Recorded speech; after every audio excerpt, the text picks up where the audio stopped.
C-Bus. Hey, it's Gary. I'm back again, and I wanted to go over a quick video here because I get questions about this a lot when we're seeding in the fall. Now, this is not the fall. This is actually my first application I've ever made at this property. You know, and this lawn definitely needs some work. The reason I'm making this video is to show you what Nimbelwill looks like in the early spring. Now we're here in Ohio and the grass just started to green up probably a week or two ago. And behind me there you can see these patches of brown. Well, the problem with that is actually it's a different kind of grass. As I mentioned, it's called Nimbelwill, and it's an invasive grass species. So this Nimbelwill that you see behind me is very easy to identify in the early spring, the first few weeks or the first month or so that the grass gets green, because you can identify it quickly because it doesn't turn green as quickly as the rest of the cool season grasses do. So if you're going to try to manually remove Nimbelwill, and we'll talk about options of what to do with Nimbelwill here a little bit in a second. But if you're going to try to manually remove it, or if you're going to try to treat it later on in the year, first thing to do is to be able to identify the grass. And this time of year it's super easy. Once it gets green around May, then it's tough to identify when it gets mixed in with the rest of the grass, especially in small areas. Now if it's just you know, a patch of Nimbelwill, a big patch, you can identify it easy. But if it's mixed in with the rest of the grass, it's tough to identify. So let's take a close look at it. Now, like I said, this lawn hasn't been treated in years, so it's going to need some work. But the point of this video here, I'm just out here putting my pre-emergent down, and I noticed this is a good video to illustrate my point. As you get up on the Nimbelwill, you can see that it's got a different texture to it. And that's really the best way that you can find it during the growing season when it's green. But before the main growing season, like right now, it's really easy to identify, even in small quantities, like over here where it's just a little bit threaded through the fescue, and over here where you got a couple patches going. So as you look across the lawn and you can see where it's threaded through, it's very easy to identify. Now, Nimbelwill is tough to get rid of because it's not very responsive to selective herbicides. Let's take a quick look at it. As you look at Nimbelwill close, the one thing about it is the root system does pull out very easily. So you can get it out of the other grass by manually removing it. And it pulls out super easy because it doesn't have a deep root system. However, it does grow very thick. And when it grows thick, it starts to suffocate out the other grass. So you end up with a patchy appearance. It doesn't grow very tall. So in the summertime, when the Nimbelwill is growing, and you get this patchy appearance, the rest of the lawn will grow at the normal height. But the Nimbelwill is going to be short, and it's going to be a lighter green color, generally speaking, than the rest of the lawn is. So when you're trying to treat Nimbelwill, if you have problems with that in the past, we reseed people's lawns every year because of Nimbelwill. And part of the reason that it's tough to get rid of all of it is because of identification.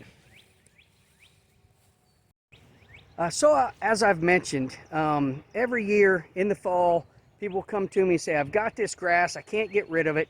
What can you do? Well, unfortunately, when you get a lot of it, about the best thing, course of action to really get rid of it is a renovation type situation. And what that means is that you're going to kill all the grass with a non-selective herbicide, which is going to kill your good grass too. And then what we'll do is we'll come back and we will slice seed, aerate, slice seed, or do some sort of seeding to repair those areas. The problem with that whole process is it takes a really keen eye to try to get all the Nimbelwill, because you know when it's threaded through like you can see behind me, it's tough to identify it. You know, in the larger patches that you see over here, and over there and back there. It's pretty easy. But when you get in smaller areas like this, or areas, you can see like this that's speckled and threaded through, it's easy to miss that. So when you do a renovation and you're trying to kill that with a non-selective herbicide, which you cannot do this time of year, I'm not going to go into all that right this second. This video is mostly because of identification. So one other thing that I want to mention with the Nimbelwil is, when you have this problem in your lawn, you're trying to get rid of it, if you have it in small areas, somewhat like this, it's advisable to try to manually remove that. And when you manually remove it, you can either do it like we just saw, where we can pull it out. Sometimes you can use a metal rake, and it'll pull most of that out. Once it becomes, once these patches get larger and they become one large patch, well, then it's pretty tough to manually remove it.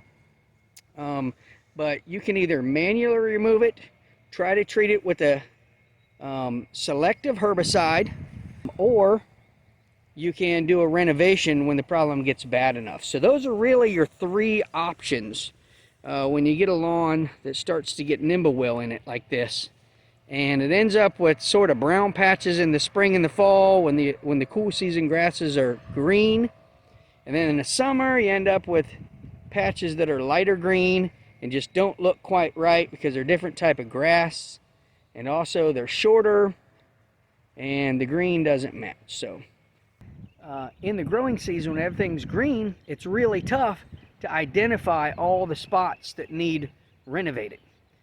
So sometimes you miss that. So you'll get the majority of it, but you'll find that patches will reappear kind of quickly, and they start to spread because you missed it originally.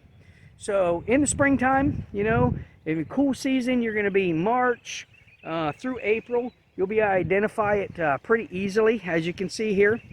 And if you can identify it, like you see behind me, then you can get to treating it better. Now you'll hear people talk about treating it with some selective chemicals. There's one of them that I know of. It's called tenacity, and I find that it's just moderately to mildly effective at best. What I find is that you can almost control a small amount of the Nimbelwil if you follow the tenacity label. However, I find that the Nimbelwil, a lot of cases, gets out of control. It suffocates the other grass. You end up with a large patch of Nimbelwil that you have no other option to just take the whole area that's in question and treat it with a non-selective herbicide, which means you're going to kill it, and you're going to do a renovation on that whole area.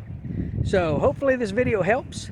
And when I'm out and I'm working and I see some of these things that you can see lawn problems and lawn issues, I try to bring them up. I try to cover that stuff. So hey, subscribe to my videos, and I'll keep trying to put some good information out there for you. And I try to do most of it in layman's terms so that you guys can follow it if you're not a professional.